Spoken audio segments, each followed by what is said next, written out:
When you think about teamwork and excelling in teamwork, it all does start and stem from a vision. It takes a vision. But then, through vision and purpose and positive action, you can make preeminence happen.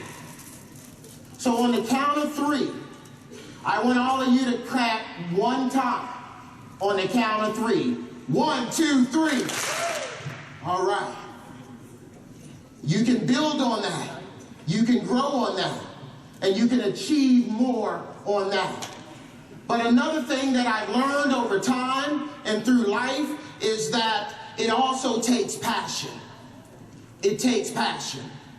Because I believe that when you put passion in the work, you have enthusiasm for achievement. Think back to when you interviewed for your job with the dental school, the School of Dentistry. Think back. Can you remember that very first interview when you were telling them that you had passion for dentistry, you had passion for research, education, clinical care, you had passion for public service, global engagement? Can you remember that? You were telling them, I am your candidate, I can bang cymbals with my thighs, pull a rabbit out of a hat, I'm your person. Think back.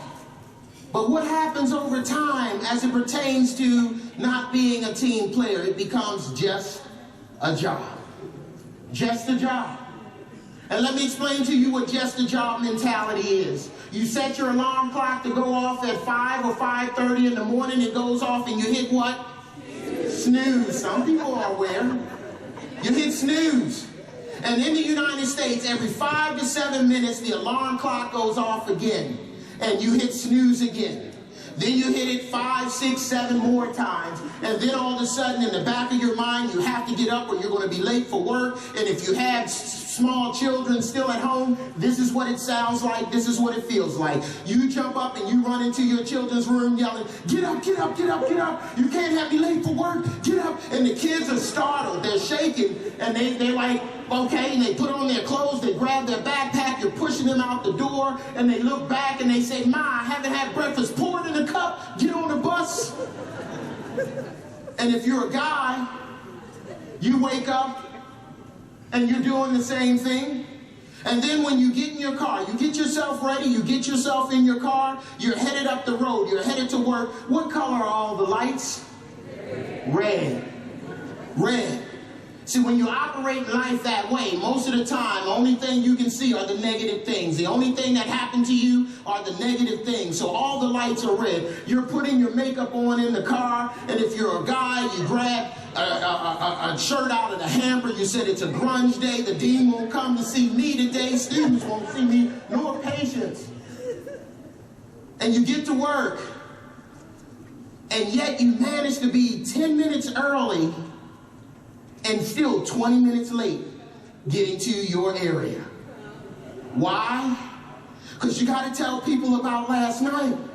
You got to tell people about the weekend. You got to show them all the pictures.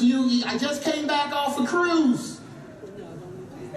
It's not about the team, it's about me. So you get to your area. You're already behind. You got to have 5 cups of coffee before anyone can get any type of customer service from you. So you really start work at 12. Now it's what time? Lunchtime. So even though you were late, even though you didn't start working until after your 5th cup of coffee, now it's lunchtime, you don't officially start working until 2:30. And now you're looking at your computer, all these emails, they don't know anybody else in this organization?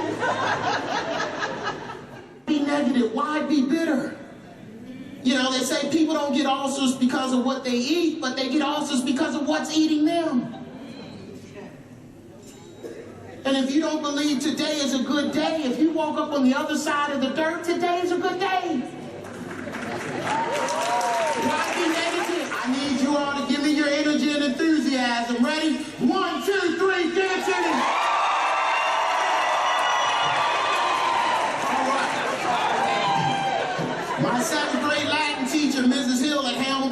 school. She taught us good, better, best. Never let it rust until your good gets better and your better gets best. I need you to make your best better on this side. Ready? 1, 2, 3, get on! So you gotta be a team player if you want to achieve preeminence. You gotta be a consistent team player. It's not like that light switch. Okay, today I'm going to work, cut the light switch on. No, I'm not going to work today, cut the light switch off. Make sure the communication is clear. Make sure the communication exemplifies the new vision and the purpose of why you all are doing what you do. But don't let it become an experience or moment of poor communication. Often today, the way people receive it is the way they're going to channel it. And they say, too, when it comes to communication, people are going to tell other people. And that's going to chip away at your edge. That's going to chip away at your brand. Your own motivators. You all have your own motivators. I had a friend of mine that ran the U.S. Marine Corps Marathon this past one. And they actually had a woman, it was a group of people, a team of people, that ran with the people, and their sole purpose was to motivate the people to keep going.